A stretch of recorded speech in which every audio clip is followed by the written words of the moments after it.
Hello and welcome to Talk from Superheroes. Hey everybody, I'm Andrew Ivemy. And I'm Diana McCullum. And you're listening to Talk from Superheroes, where every week we discuss a piece of heroic television or film.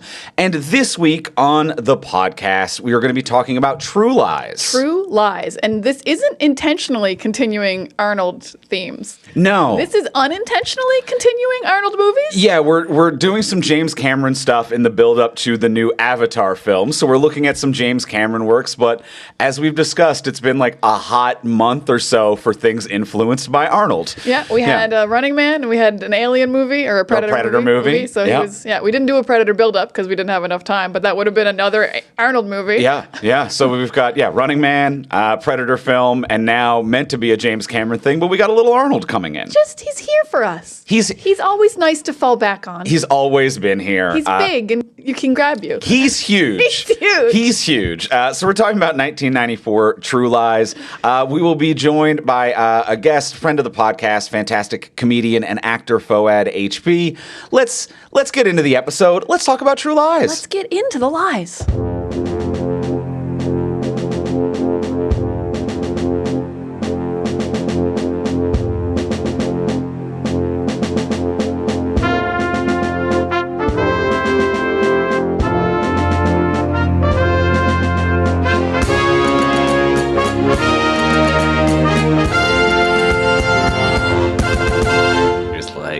Gumming it up, and it's fine. We are here. We are joined by Foad HP. We're gumming it up with our friend Foad HP. Thank you for being here with us, buddy. Thanks for having me back. I'm excited to be back in the studio. In the studio. In the studio. In the studio. It's just fun. It's fun to say in the studio. Absolutely. It feels professional. This is very professional. Are you kidding me? This is a lot of expensive equipment here.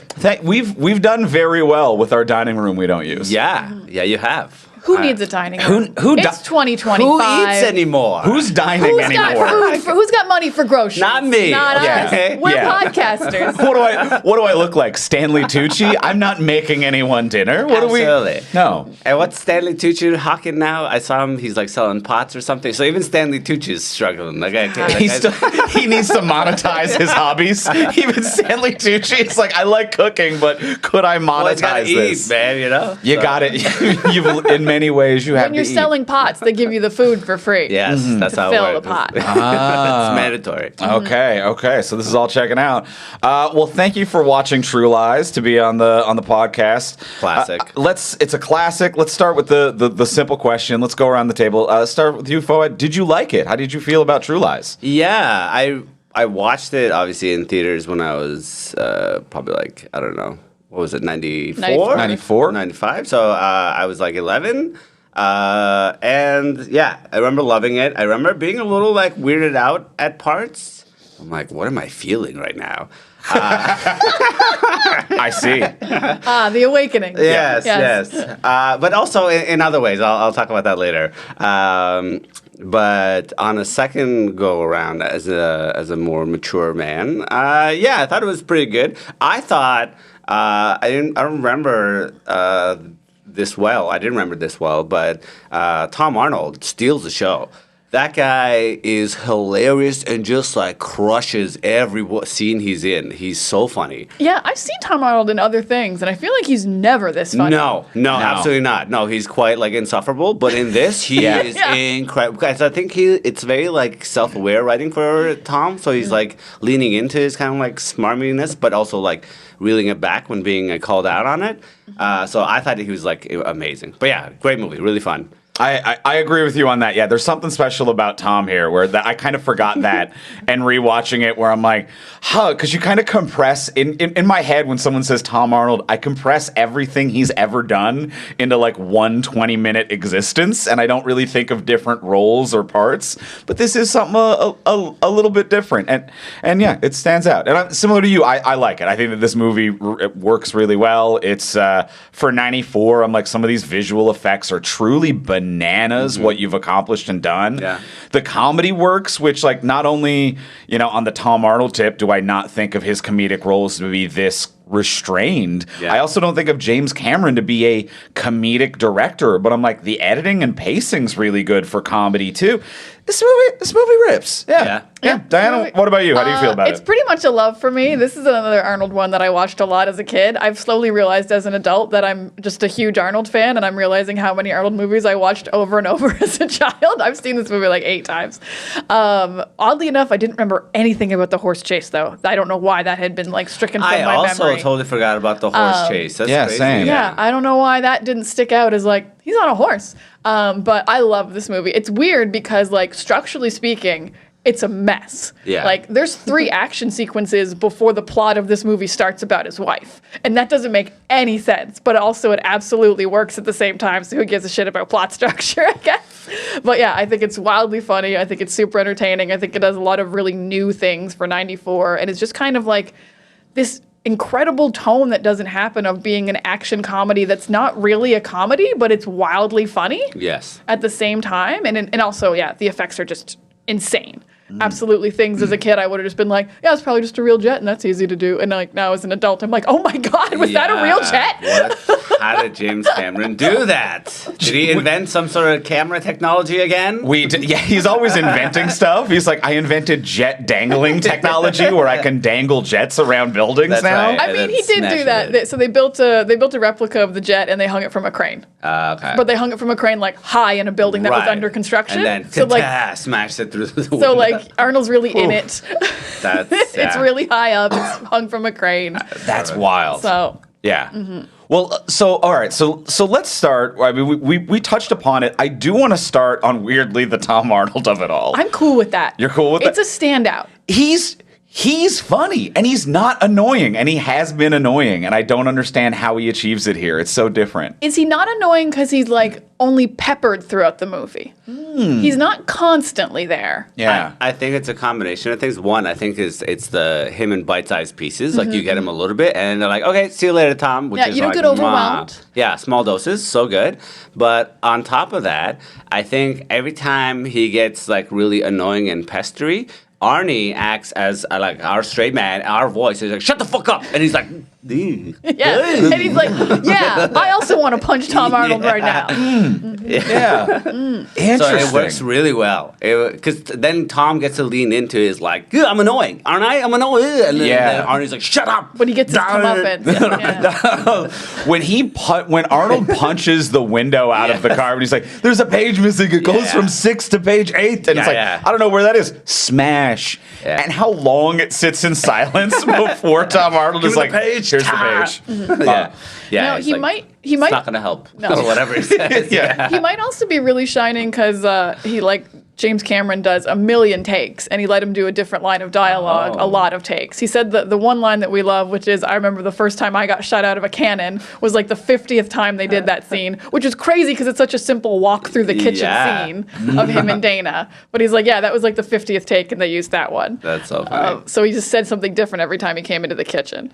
See, and I think that might be setting him up for success in a way that other movies and directors haven't, because a lot of the times this era of like Tom Arnold, it would be a like, hey, we haven't written this thing, constantly be improving jokes and never shut up. Never shut up, yeah. And there's a directorial restraint here where it's like, if they're doing 50 takes, to be like, hey, Tom, if you want to, you can do 50 jokes, but you only get one per scene. And there is a restraint there that actually really works, where like him walking into a room, having a moment of clocking the daughter, seeing the daughter in the helmet. I remember the first time I was shot out of a cannon. Okay. And then just like making a coffee and not having to follow it up with 9 additional punchlines. Anything, Yeah, and I think that restraint makes it funnier too. Yeah, like I think that's what made The Simpsons so good. They had so many throwaway jokes. They didn't like linger on jokes too much. So like joke anyway, then move on, and they're already like by the time you caught the joke, they're already like three other jokes deep, right? So same thing. Like I remember the first time I was shot out of a cannon,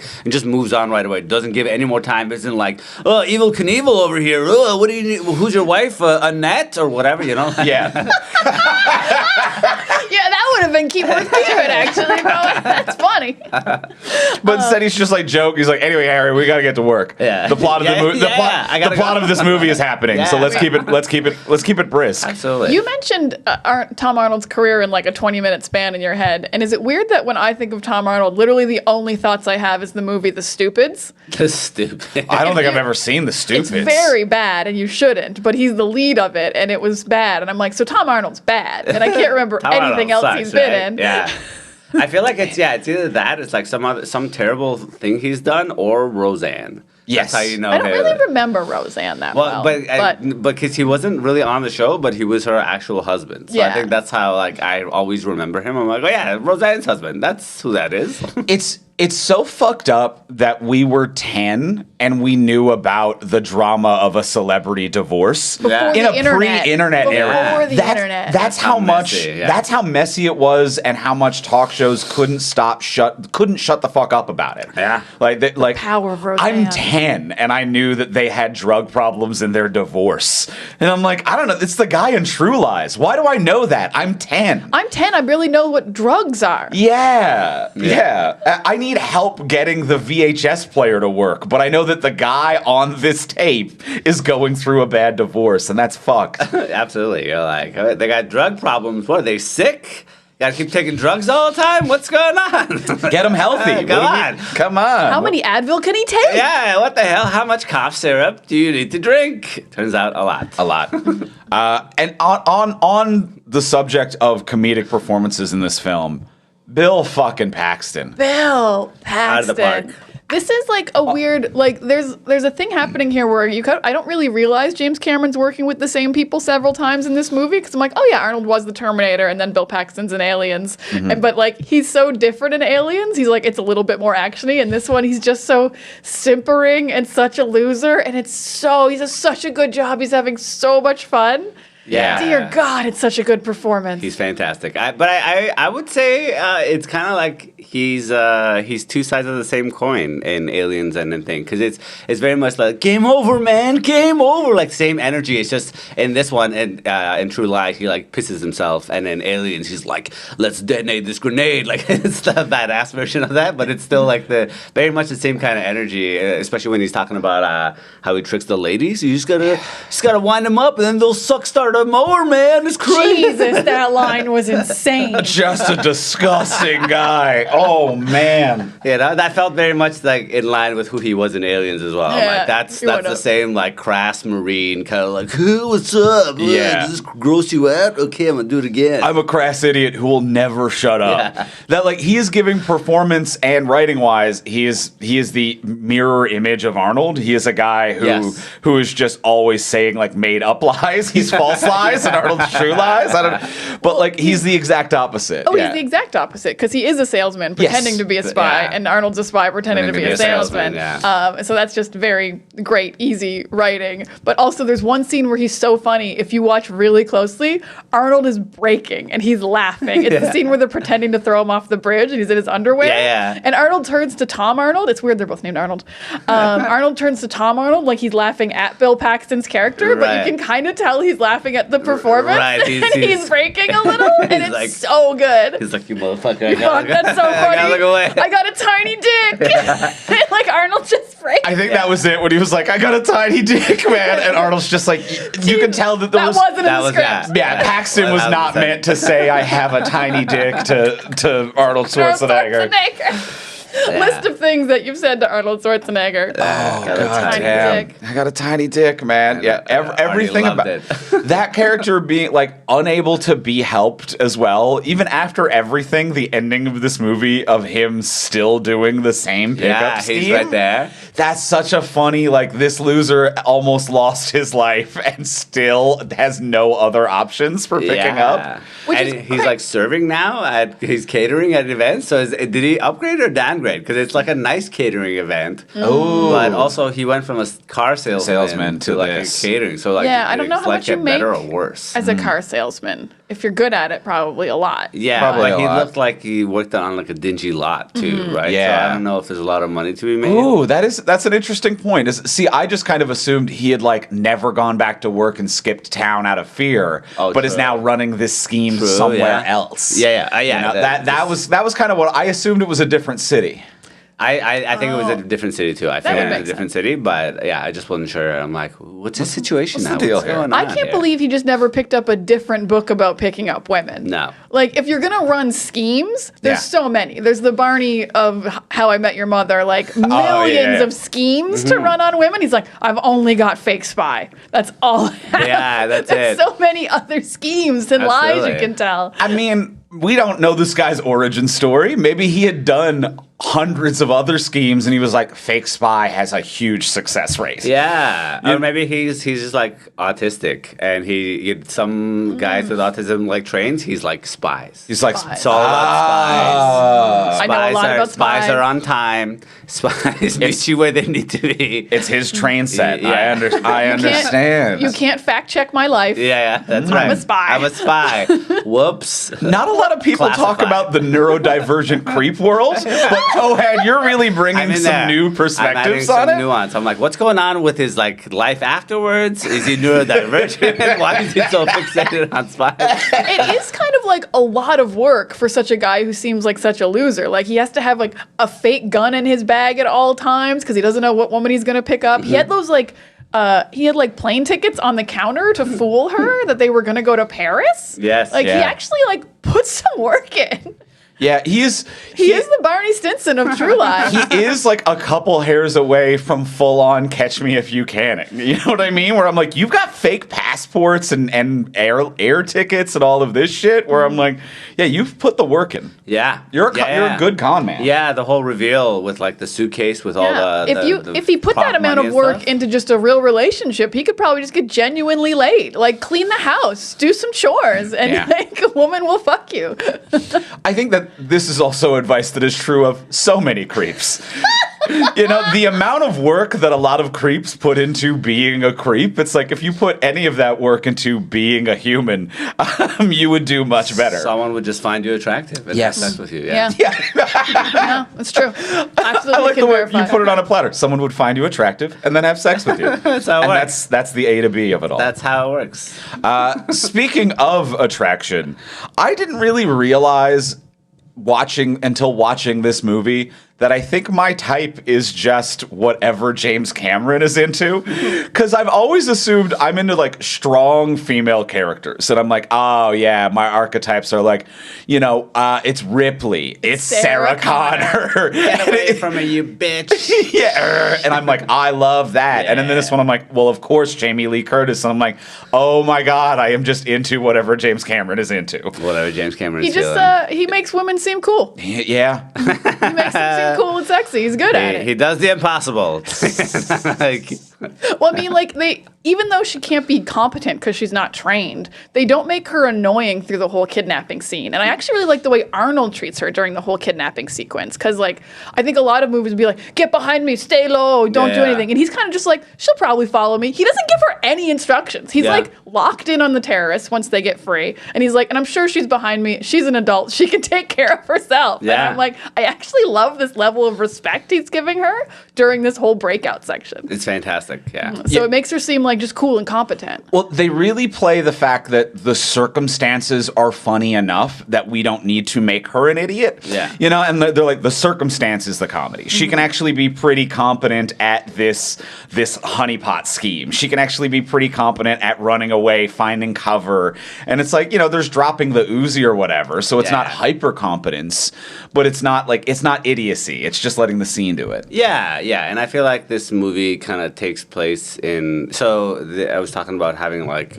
weird feelings about it. I feel like this movie takes place in this like strange reality where it's kind of like half fantastical, kind of like almost like Jingle All the Way. Okay. And then it all of a sudden turns to like people are getting murdered, and it's like Terminator. I'm like, what the fuck? And then it's like back to like, haha, back to Jingle All the Way. It's all good. It's this weird like fantasy land that is never like truly like gritty like murder action movie, but also Yeah. never really reality either.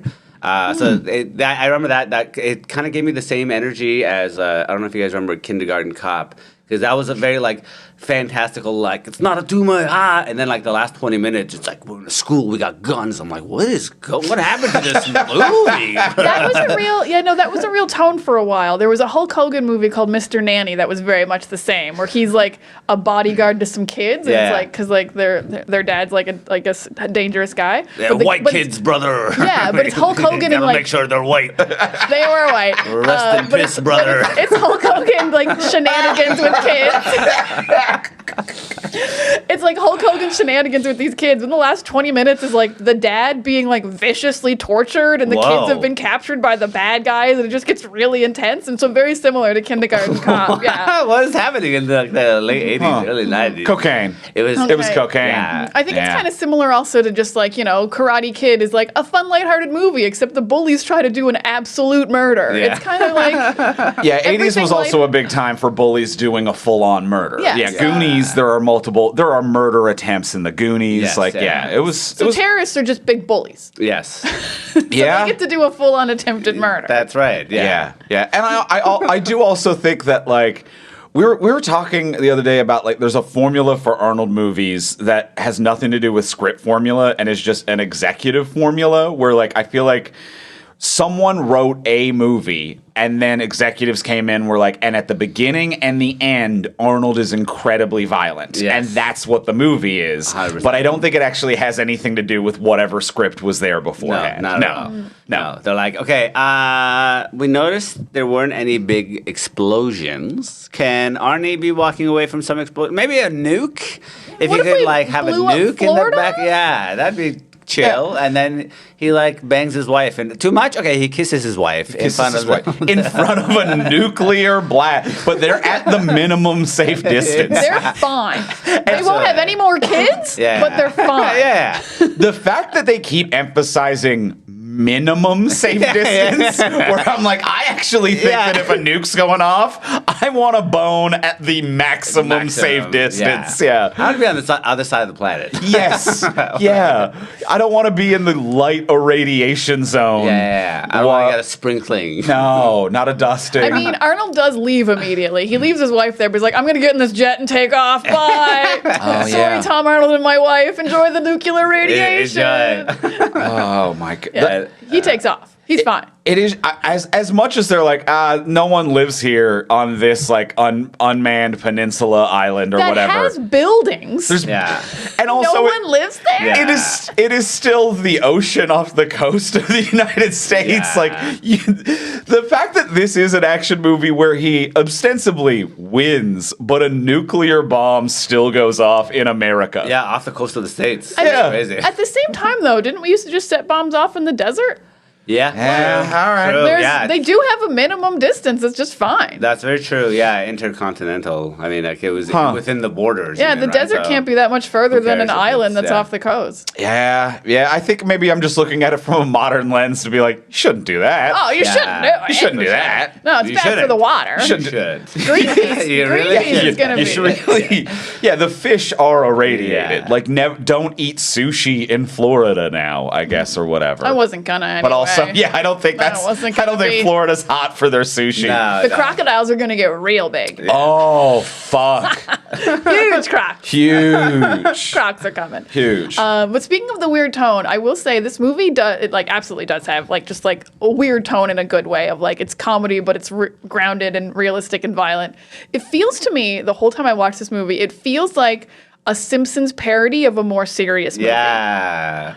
Like a Rainier Wolfcastle. Yeah. Every moment of it is when Arnold's watching his wife and he squeezes the binoculars so hard they crack. I'm like, I can see Homer doing this in the parody of this movie, but Homer can't because this movie did it. Absolutely. And the whole movie just feels like a Simpsons parody of a serious movie. It's a McMahon film that actually got made somehow. Yeah, it does feel very like me because it does feel very self-aware in a way that is still kind of passable as like it's just an action movie instead of like a self-aware action movie. Whereas I feel like, because I think it was the year before where Last Action Hero came out. Which is the very meta narrative. And Hyper meta, and it's very like inside baseball. And that movie flopped. Everyone hated it. I thought it was so funny and so good. It's a great movie. I think like a year ago, we rewatched it for this podcast, and we were like, this is great. It's so good. So it also self-aware. flopped because So I smart. forget what it came out against, but it came out against like a huge movie. That makes okay. sense, yeah. I think they were just banking on Arnie being Arnie. They're like, it's Arnold. He'll just crush everybody. And it's like, no.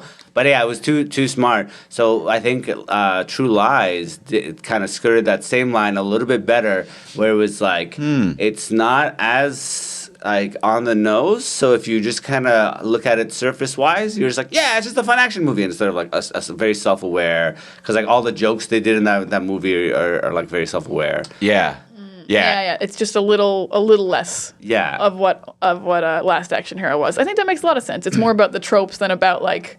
It's more about spy tropes than it is about like everyone in a movie has a 555 phone number, which is what Last Action Hero was. Yeah. It was very, very much about like film tropes versus like spy tropes, I guess, right? Yeah. And I think that is the difference between a written comedy.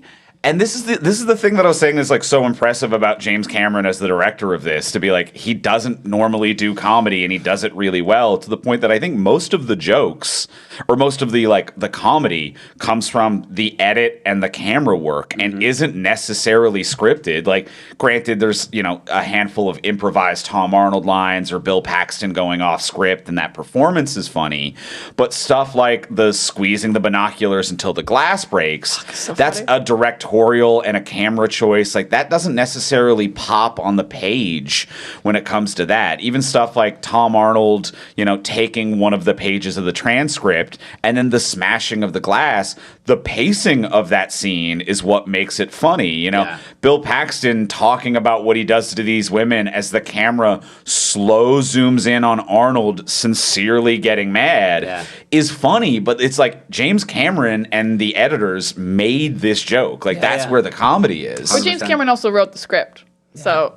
Yeah, fair enough. So like, maybe he's just like, I don't need to write it because I can see it. I know where all the beats are going to be. Because I will say my favorite joke in this, and I think like some lines that were life changing for me in terms of just script writing, is the truth serum scene where he goes through how he's going to kill everyone. They says, my cuffs, I picked them. That is one of the greatest moments in cinema to me. It changed my life. It's so good. Of like a reveal, just a funny beat that was like obviously like laid in. There's a reason he's telling the truth. It's so badass. It's so cool. Yeah. I've been forever changed by my cuffs. I picked them. That was a great scene. It was an amazing scene. Yeah, for sure. And very funny too. Very funny. Hilarious, because the guy's like so sure of himself. And how are you going to do that? He's like, I picked them. He's like, he just grabs him and just throws a knife in the guy's face. I think it also really helps that interrogator really dedicated to that character. Like, that is such a big, creepy character piece for someone who gets a half a scene and then murdered. Absolutely. That, like, the comedy of that, I think, is also setting up a big, bombastic character that you think is going to kind of play out for a while in this movie. 1000%. Yeah, he's going to be an important, like, torturer guy, and it's going to get really intense in a second, and then he's just like instantly killed. Instant kill. Instant casket. I will say I am slightly disappointed in that scene when I watch it, because I think the truth serum part, other than the my cuffs I picked them, is so short, and it's like it's a direct parallel of the scene where Helen is getting like interrogated by Arnold. He's like trying to find the truth about their relationship, and he interrogates her with like in like that big chamber. And now she gets to find out the truth about their relationship, but she only asks him one question. She's like, "How long have you been a spy?" And he's like, 17 years. And then I'm like, they're gonna talk about so much more stuff now, and he's gonna be like, "But I love you, and I'm sorry I lied." And literally nothing like that happens on his end. He's just like 17 years. And I guess that was enough for her. There's a few moments like that where I'm like, that's just what it's gonna be, huh? Like when that's it. That's the truth serum scene. You're doing that. There was that. There was the scene where he had his wife come in and pretend to be like, you got to bug the place, and he's like, I got the French voice, like, no, do it, doucement, do it slowly. that sort of shit. And then he's like, lie down on the bed, and then he's like gonna go and like kiss her. What was gonna happen? She was gonna wake up. He's gonna be like, it's me, your husband, this whole time. This is not at all creepy or weird that I've like put you through this. I was the one interrogating you. So all is well, right? Let's have sex. Like, what was gonna happen in that moment if the terrorists didn't bust in and kidnap them right then and there? Yeah. What? I'm like, this marriage is done, bro. Yeah. You're so lucky those terrorists came through the door. Oh, the terrorists did save their marriage. Yeah. Huh. Damn. Wow. You're right. The villain was right. Arnold needs us. Go, go, go. Yeah. Oh, man, this guy's fucking up, dude. They've been watching the whole time that he's been watching his wife. Bro, this is so cringe. Get him out of there. She's been beautiful the whole time. Is he high? What are we doing? Yeah, if you get subtitles for the translated dialogue, and it's just them being like, we've got to save this marriage. Arnold, shut up. Dude, you're fucking it up. Yeah, I was also As we discussed earlier, the terrorist gibberish is just them talking about the marriage, though. It's just gibberish. Yeah, and literally, it's just gibberish. They're not saying anything. It's like the Middle Eastern equivalent of like ching chong. Oh man, I was hoping our subtitles were just broken. Yeah, they had like a few yellas and stuff. Like I mentioned, yalla, and like that one guy who's like, Batri Aziz. Okay. Aziz is an actual word, but everything else was just like. Oh, you hate to hear that. Yeah. Ooh. Oof. Yeah, that was good. But it was good. It was good. I know you're like, I've auditioned for those roles, so there we go. 100%, yeah. Hey, I mean, they paid rent, you know what I mean? Yeah, they do. Something. Oh my god, absolutely. Get that money. So there was also that prior to, or right before the horse chase, there was that amazing bathroom fight. Mm-hmm. Oh, yeah. Where he has to fight all the guys, and then the main dude comes in with the machine gun, like lights the place up, and then escapes, and that's when the horse chase happens. Apparently, that bathroom fight is like, people hold it up as like one of the all-time great bathroom fights. The other one they put it up against often is the bathroom fight scene from Mission Impossible Fallout. Yeah, that's a With good one. Henry Cavill reloading his arms. Reloading his arms. And a pocket appears on his shirt. Is it really? Oh, you haven't seen the pocket appear on his shirt? No, that's amazing. It's two variants of the same shirt, but one has a breast pocket and one doesn't. That's so so as good. they stitch together two edits, there's like a morph, and a pocket just appears while he reloads his arms. Oh, he It's- reloads his pocket as well. Once you see it, you can't unsee I'm out it. of pockets. Yeah, fresh pocket. I feel like that's what it's like in like a video game when you're like, my storage is low. Yeah. Yeah. Can I pick up this ammo? A pocket appears. I can. Interesting. Fun. I definitely felt the Mission Impossible Fallout, like how it influenced that while watching this. I was like, oh shit, this very much reminds me of that. Very similar. Yeah. 100%. Yeah. And to the point where I'm like, is this the same bathroom? And I had to like. It also had the same layout and Yeah, shit too. very similar layout. Like it just looked like an updated version. The Mission Impossible one looked like it's Yeah. been like remodeled and like.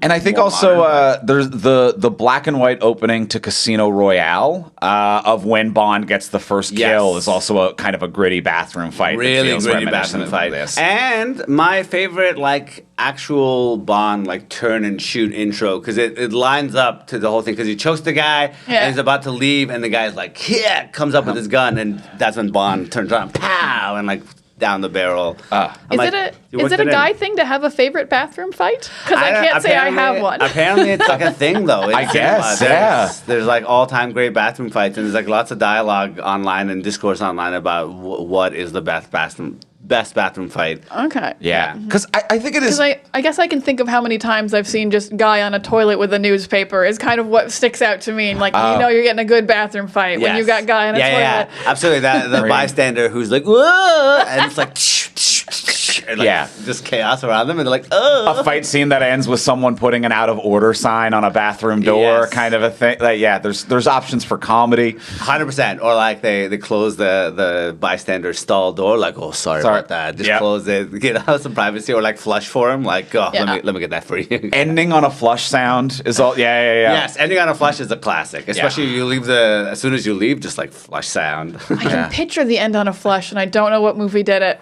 But Yeah. They definitely have done it. Yeah, but they've- end on a flush. There's been, for I think there's been a John Wick bathroom fight scene, if I recall correctly, as he's well. fought everywhere in the world. Now, I think that there is, this is such a great thing that I had not thought about this until you brought it up. And it's so interesting to find that there's like an online community that discusses it.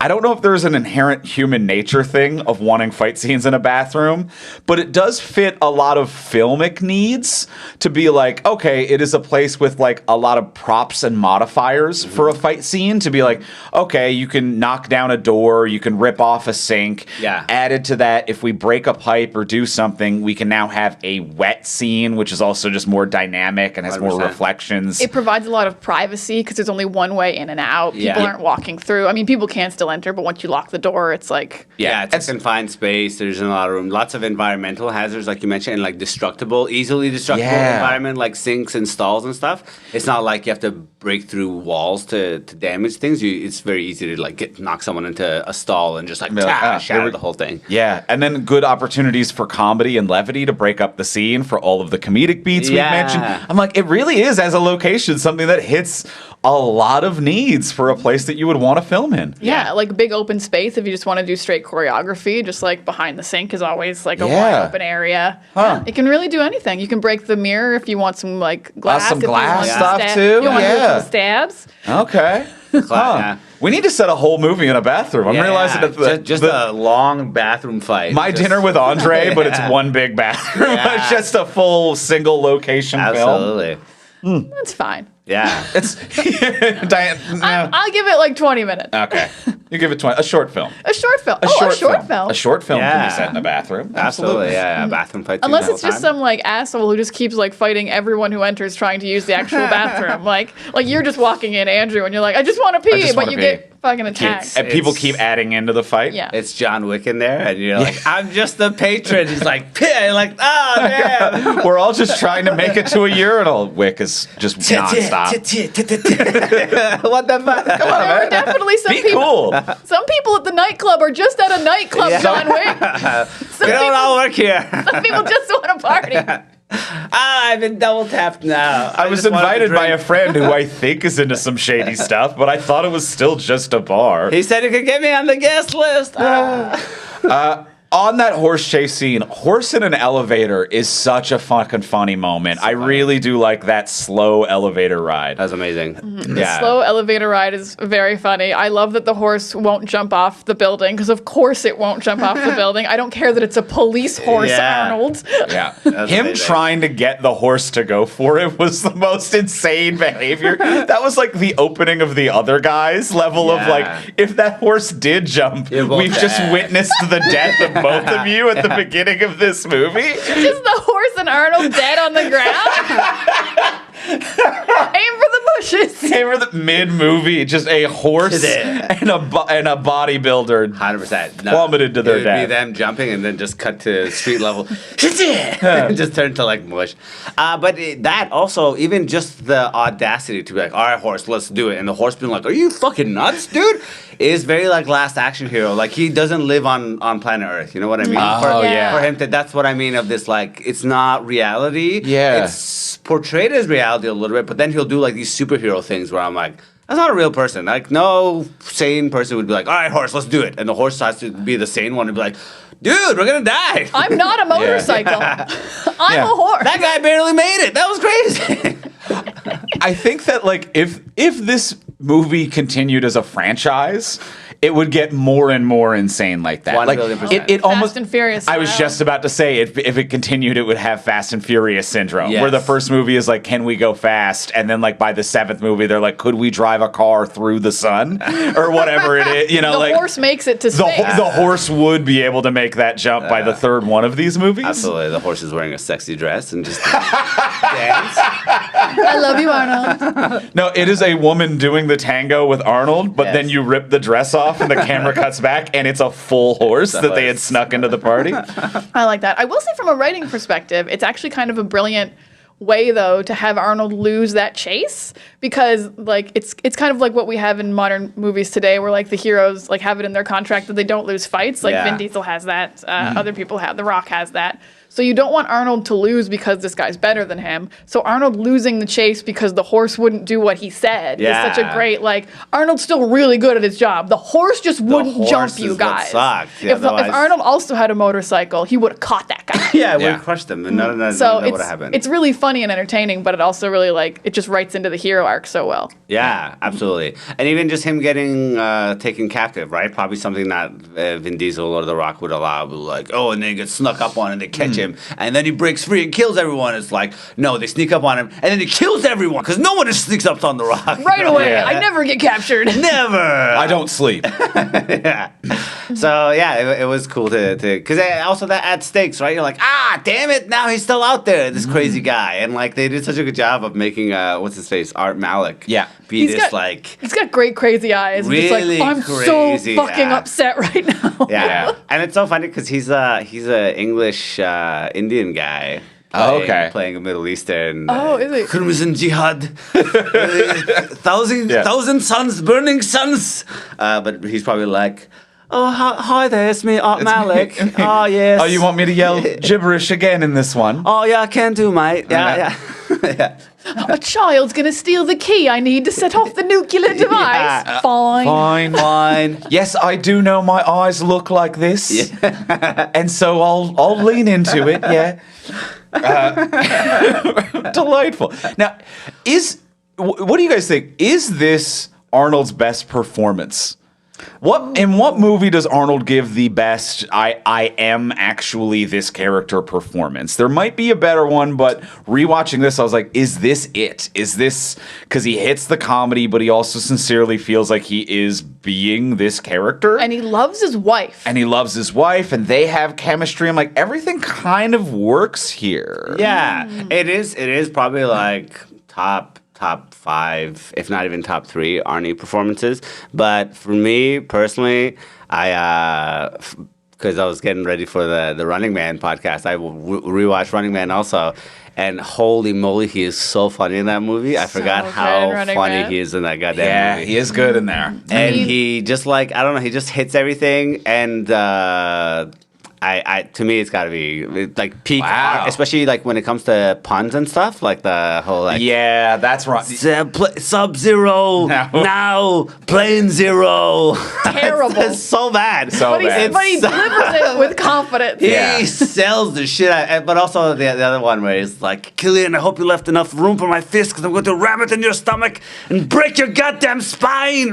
Just like the energy of like, Sarah. Perfect.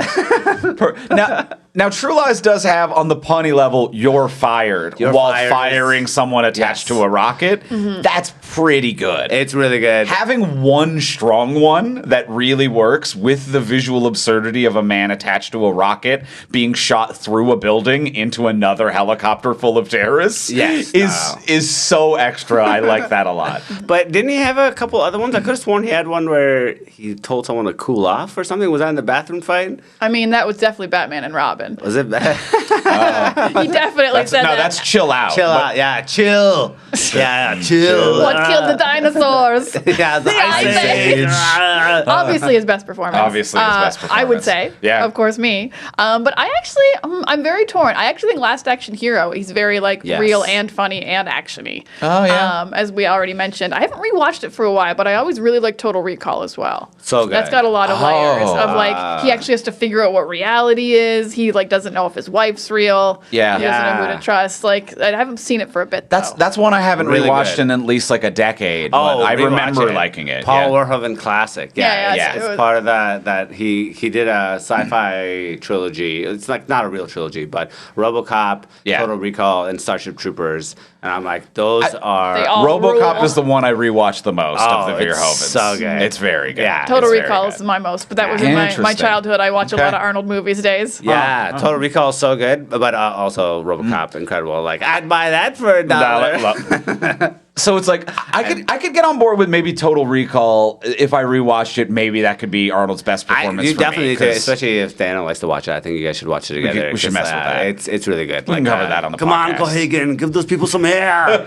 Just like the visual, like when his eyes are Yeah. exploding because they're out of air. It's upsetting. Whoa. It's so good. Yeah. Yeah. And if you like puns, there's a lot of really good puns. There's a lot of good puns lot in of that good one. puns. Yeah. Classic Arnold. Yeah, because like the variance of his performances, it's like pure action Arnold. You're looking at like Predator, or Terminator, like Yes. for pure action Arnold.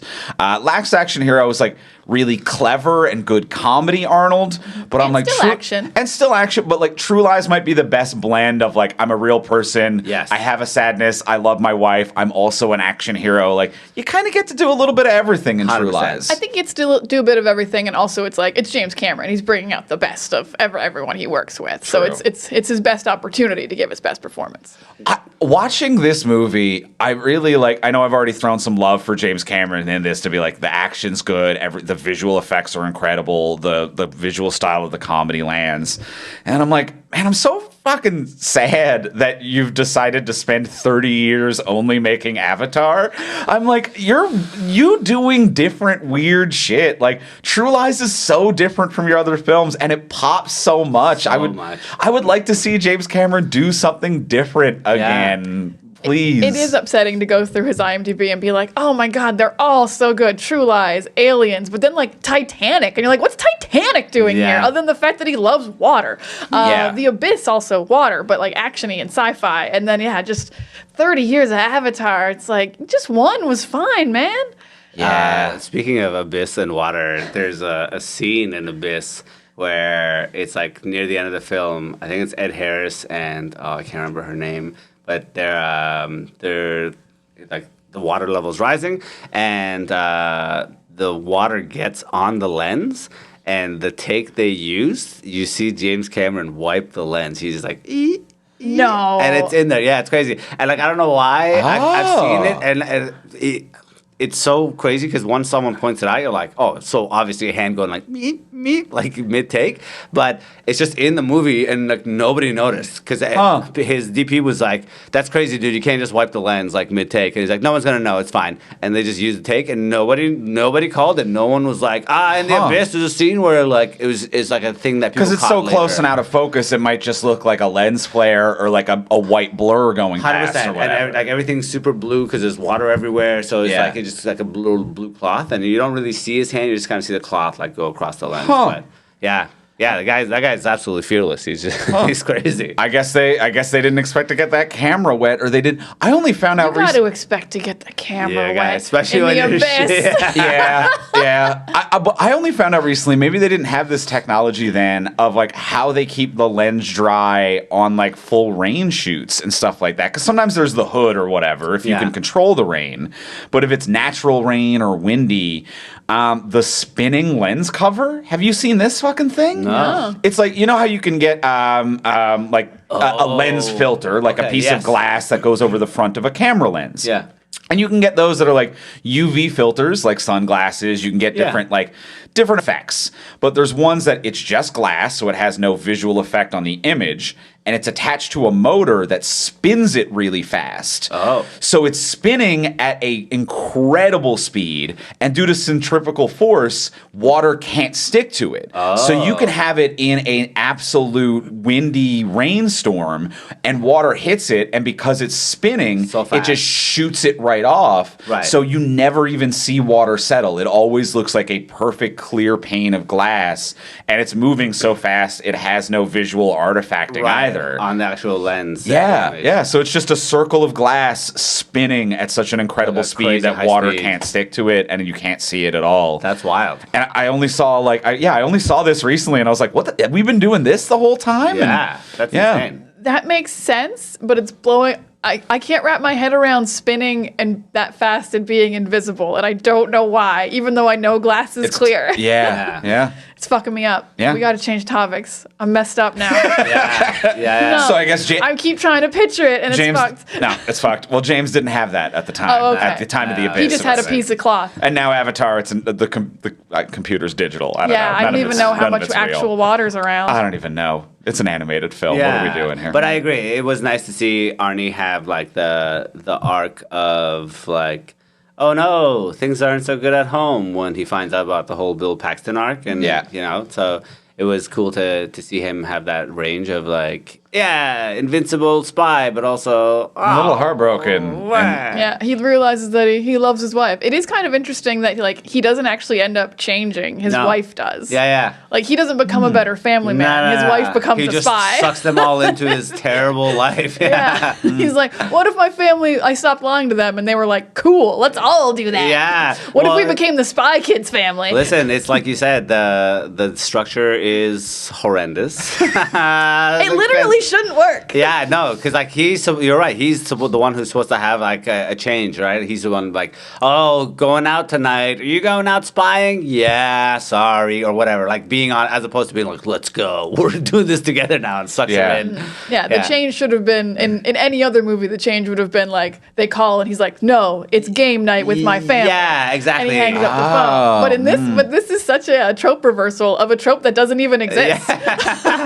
And I think we got to give our flowers to Jamie Lee Curtis as well for my like, God. always being absolutely wonderful, but selling the shit out of like, no, I sincerely have fun being part of this life. Like this is something that was absent within me. Yeah. Because the wrong casting or the wrong person, and this feels more of, and let's be frank, it is somewhat abusive as it is right now. Yeah. But it feels very problematic with the wrong actor or performer playing this character. But she brings such a joy and curiosity and comedy and playfulness to it that it's like this only works because of her. Yeah, sure. she has that great speech about like I realized like more of my life's behind me and I haven't done anything and I just want to do something crazy and I'm like I believe this. Yeah. This is so real.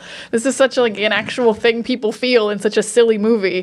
Yeah. It's super great. That interrogation was so good too, with Tom Arnold popping in every couple of seconds. But your husband doesn't do it for you anymore, huh? I would actually say that was the only scene where I did find him too much and too annoying. I'm like, he's popping in too much.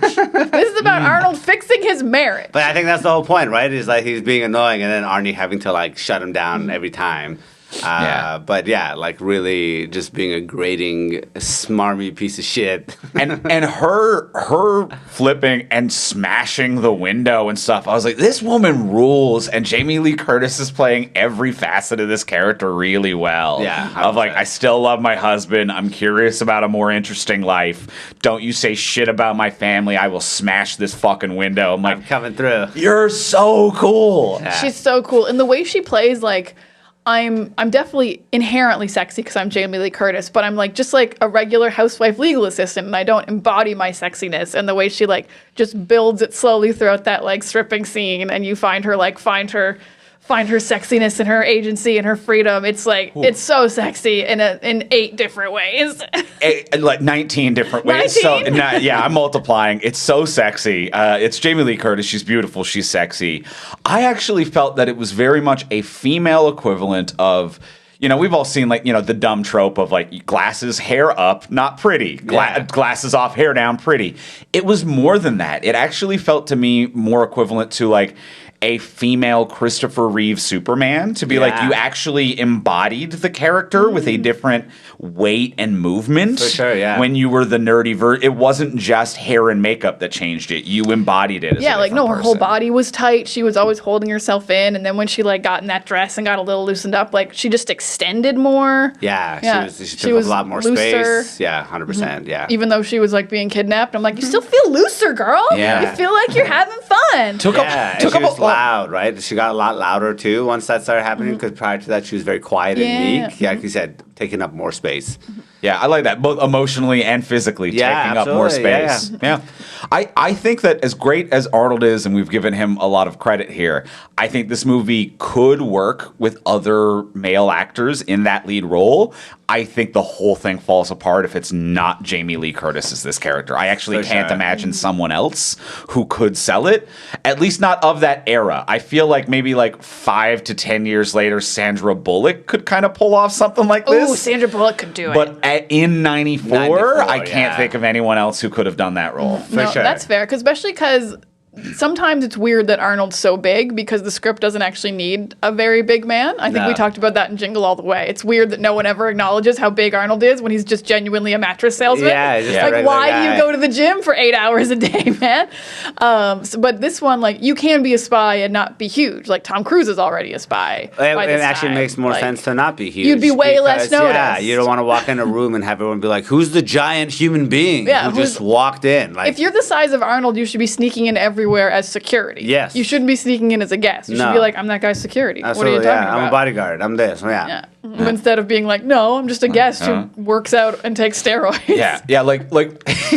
It would make sense to be small. Bruce Willis could play this role of the action stars of that era. You know what I mean? Yeah, 100%. Yeah, Bruce Willis could have played this role. Yeah. Definitely. Now, I will say my absolute favorite thing about the stripping scene, though, and I love this for like what it says about their marriage, is so Arnold Schwarzenegger's character gets his French friend to record all the lines ahead of time. Yeah. He's like, take off your dress. No, take off your dress slowly. Yeah. Dance. No, dance sexy.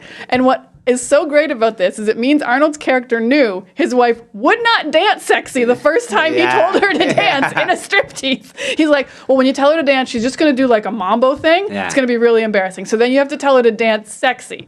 She's going to just tear her dress off. You have to tell her to take it off slowly. And I just love like that for both of the characters of him knowing his wife that well. Like, she's going to fuck it up. So give her extra instructions. That French guy. Oh, the was French hilarious. guy. Just like getting one scene and crushing it. Yeah, just smashed it, and then also being like, hey, Harry wrote this, c'est la merde. Him being kind of pissed about his fucking job to be like, what? I gotta do what? I also like the idea that that's not even that dude's job. No. Like, that dude is like a radio operator who happens to be French. Absolutely. And they're like, you got a sexy voice too. And he's like, what the fuck? What kind of conversation is that? Arnold just being like, I've always thought your voice was pretty sexy, so like, can you record this for me? I need a favor. I need a favor. I need a voice that isn't mine. I cannot hide my voice. As you can tell. Everyone knows it's me all the time. I'm not good at being a spy. I cannot disappear. Always sound so Austrian. All the time. Even when I play Americans. Yeah, with Arnold, they never did or didn't often do the Jean-Claude Van Damme thing of action movies of that era. Jean-Claude Van Damme, they would always have to be like, he's from France, he's from Quebec. Yeah. He's from Quebec would come up Baton a lot. Rouge. They always... Hey, it's Chance Boudreaux. Yes, that's from right. Louisiana. I'm from Louisiana. They would always try to hang a hat on it with Jean-Claude Van Damme. Absolutely. But with Arnold, a lot of the time, it'd be like, I'm from LA. Yeah. I'm from California. I mean, well, there's not a American. lot of continental places in the U.S. where you speak Austrian. Let's be real. Yes, that there's is lots true. of places you can speak French. Yeah. So that's the problem there. Well, I'm feeling pretty good on. I'm feeling pretty good on True Lies. How are we all feeling? Any final thoughts? I'm feeling pretty Before good. we go in for the final question. Let's do it. Let's do it. Well, let's ask the final question. Now that we have discussed everything we've discussed, we like to ask the question, what would you change about this if you could change anything? Before we do ask that final question, we will remind you, as we do every week, please take a moment to rate, review, and subscribe on Apple Podcasts, Spotify, Podcast Addict, YouTube, wherever it is that you experience your podcasts. If you give us a like and a subscribe, it helps us move up the charts and rankings. It's more likely we'll get recommended to new listeners, which is how we grow and expand and find new listeners. Yeah, wherever you're listening right now, you can probably leave a review or a rating, and we would absolutely love that. And then other people looking for us will be like, look at all these reviews and ratings. Look at all these great ones. I will also watch Slides So do it now. Do it now. Arnold's Come on. Get in the comments. Get to the comments. Get in the comments. Subscribe now. What are you waiting for? Come on. And as well, thank you to everyone last week when we were like, what other fictional characters would survive the Running Man? There were Great some really options. great comments and options that were floating Ooh. around. I think Jesse Pinkman was our favorite. Jesse Pinkman was a other really than good Charlie one. Day from the It's Always Sunny. Well, Pinkman would get smoked. No, I'm thinking about like it was real movie. like trash rat people who just kind of would Oh, survive like out of. Edgar Wright's Running yeah, Man? yeah, not the Yeah. original. Oh, Yeah. no, he's for sure the first guy to get smoked. He's the Oh, you think he's the remember nerd? that? The three archetype. You got like the Oh, he's at least the wild card. I think he's the No. wild card. Is what, Pinkman? Yeah. Pinkman's not the wild card. Okay. I think he's a less like go lucky like first guy to get smoked. But Yeah. I think I feel like Pinkman thinks he's like smarter than he is. What season of Pinkman? I did like the. Yeah, that's true. This is actually important. Another one that I think worked on two levels is that someone also threw out both characters from The Mummy, Brendan Fraser's character, and then Benji, that little Benny like rat would like survive. Benny. Yeah. Benny. Yeah. So I think that both I really liked any character from The Mummy would probably survive. That's how good the Mummy is. That's how good it is. So leave a comment, hit subscribe. As well, if you want to support us monetarily, you can do it over on Patreon, which is our monthly subscription service. You can subscribe at whatever is in your budget. You'll get different cool bonuses for doing so. At the $1 level, you can get our webcomic early. At the $3 level, you can get these episodes early and ad-free. At the $10 level, you can get an exclusive bonus episode of this podcast every single month with immediate access to the full back catalog. This month, we did the new Del Toro's Frankenstein. Oh, I believe it's December by now. It's December now. We're So doing- last month we did Del Toro's this Frankenstein. month we're doing Anaconda. Oh, that's right. Because So, of the new one coming out. There's a new Yes. Anaconda coming out. All right. Yeah, and Jack Black. Jack Black, that's Jack right. Black. We're going to do the original. And we're going to do the original on our Patreon page, which will be up soon. Head over, check out all of the options over at patreon.com/fromsuperheroes. That is patreon.com/fromsuperheroes. And now, let's go in for the close. Let's ask the final question. Now that we've discussed everything we've discussed, Diana, let's start with you.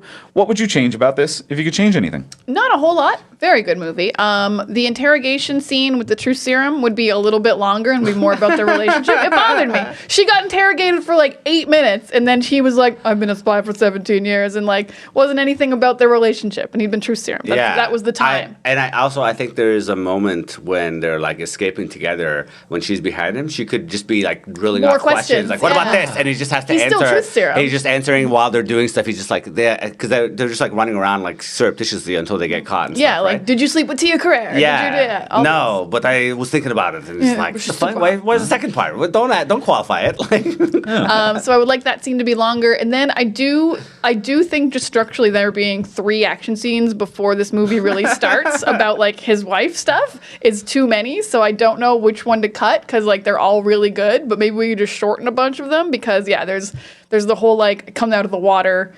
He's got the suit on underneath scene. Then there's the fight scene in the Yes. bathroom, and then there's a long chase scene on the horse. And it's just too many things before we actually get to what this movie's about, which is the Literally, relationship yeah. with his wife. Yeah. So I would. I mean, there's also the snowmobile chase scene as well. Yeah, that's part of the opening. I guess but, that's we can cut that maybe. Yep. Something has to go. This is too much action before. You only need really one big action piece before a it's movie too starts. many. It was way too many. And also, a friend of mine is a swimmer, and I have since watching True Lies, I found out that wetsuits. You need like a little bit of water between like you and your skin. It's not like actually dry in the wetsuit. Wetsuits are actually wet on the inside as well. Yeah. So Arnie can't be like wetsuit off, fully pressed Fully tux. dry It would just be like a wet, soggy tuxedo pressed to his like body. I did notice that like it was like a bigger wetsuit than most people wear. I think it might have just been a special like keeps your outfit dry and doesn't Yeah. do the actual wetsuit Dry stuff that cleans wetsuit it stuff. mid swim. That's funny. Well, he also like his blazer appears out of nowhere. It does. Because he takes off the thing and it's just the white shirt. True, and then he And just then like, just suddenly he has a shit. blazer. Yeah, tux, full tux, and it's like unwrinkled. So like, what's going on? But again, it's like a fantasy world, right? It's not like the real world. Even though it's Fair. like made to look like the real world, it's like a comic book land. Yeah. Yeah. So those are my changes. Less action, longer interrogation. Longer interrogation. All right, Foad, what about you? What would you change about this if you could change anything? The only thing I would change is when Arnie knocks that horse cop off his horse. I think he should have beat the shit out of that horse cop before he took off. I didn't see enough of him fucking smoking that horse cop. He just like grabs him, chucks him, which I think is hilarious. Then he should have ran up like, pah, pah, pah, that's for the tickets, and like get on the horse. Because, I don't know, horse cops suck, man. Every time I see them, I think they're, especially living in Toronto and living downtown, they're always like shitting in bike lanes. I'm like, you guys suck. Every time I see horse cops, I'm like, get those animals off those horses. Yeah. And let's beat him up. Let's have Arnold beat him up. That took me a second. Get those animals off those horses. Oh, I didn't even. Yeah. Okay. There we go. You gotta think about it. There we go. Yep. I like that. I like You don't that. clean up after the horse cops? No. Just shit all over Yeah, the there's place. shitting all over the Yeah. place. Yeah. I gotta clean up after my dog, and you don't have to clean up after a horse cop? Yeah. Yeah, it's That is nonsense. bullshit. No, that's Yeah. fair.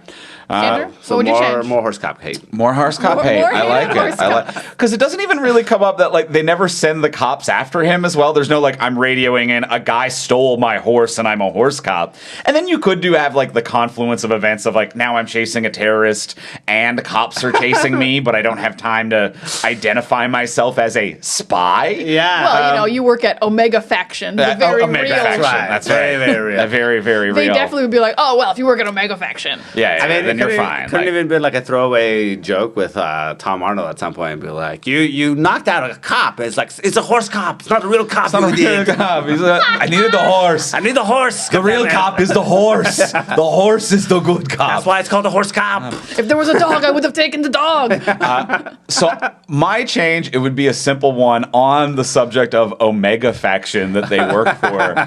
I think Charlton Heston as some kind of joke Nick Fury doesn't work and just kind of eats up screen time was for no weird. reason. Very It's weird. strange. It's weird where I'm like, I don't actually need the angry police chief as Charlton Heston as Nick Fury as the leader of Omega Faction. I'm like, this character actually doesn't do anything and we can completely get it out of here. No, he had like a big eye patch and a bunch of scars, but like there wasn't any comedy on top of that. No. It wasn't like, Yeah. I'm so super cool that I can't even be affected by what you're saying, or it wasn't like, I'm super angry and I'm over the top. He was just Charlton Heston with an eye patch. And all of the exposition he delivers is re-delivered by Tom Arnold in like a following scene. Yeah. So it doesn't serve any structural use necessarily. So I'm like, well, let's just cut this. It saves time. It would cut some time. We don't need him here. It's not fun. Get it out of here. He also Yeah. disappears. Like, he Yeah, doesn't come never back. again, never again. So I imagine it was like a cameo that he like showed up and really phoned it in. So they're like, this sucks, Charlton. What Yeah. the fuck? We're not allowed to cut you out of the but movie. yeah, they have to keep it in the thing for whatever reason. But it just feels like he came in and was like, all right, so what are the lines? I didn't memorize shit. Put them on a cue card.